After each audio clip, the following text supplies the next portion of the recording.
having kids made you feel like a real woman? That's a pretty extreme way to affirm your gender. So I'm a content creator, and a few weeks ago my video on being child-free and single went viral, mostly because it was me on a plane in business class toasting with my friend and just enjoying just life and the fact that I have no responsibilities. Anyway, recently it's been posted onto different Instagram pages, and I found that a lot of the comments have been basically aimed towards saying things like I'm bragging, that if I'm so happy being child free in this season, then why do I feel the need to post about it?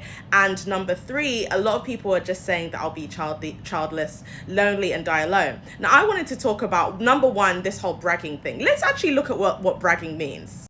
Okay, so to talk boastfully, to assert boastfully, and let's look at the examples because that's where the real kicker is.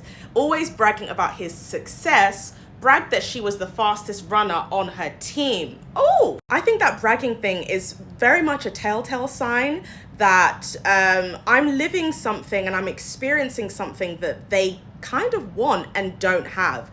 And aside from the capitalism and the luxury aspect, I mean, I work very hard for my job. I've been in this industry for 10 years.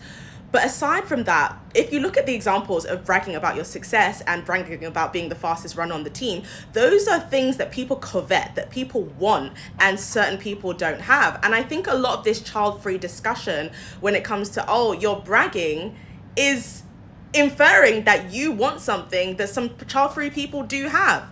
Number two, I really wanted to talk about this whole thing of like, oh, silent happiness. And if you're so content being child-free and single, why do you need to feel the need to boast about it? Which completely ignores the fact that when people get engaged, they post their engagement pictures. When they're getting ready for the wedding, they post that they're looking for their wedding dress. They also post the rehearsal dinner. They post the wedding and the outfits, the reception dress. They post their beauty routine. They post the makeup. They post the bridesmaids on their bachelorette trips. They post the stag do's. So we can celebrate all of these things, not to talk of people posting their children's birthdays, their children's first days of school, their children's first steps, their children's first words, children's first holiday.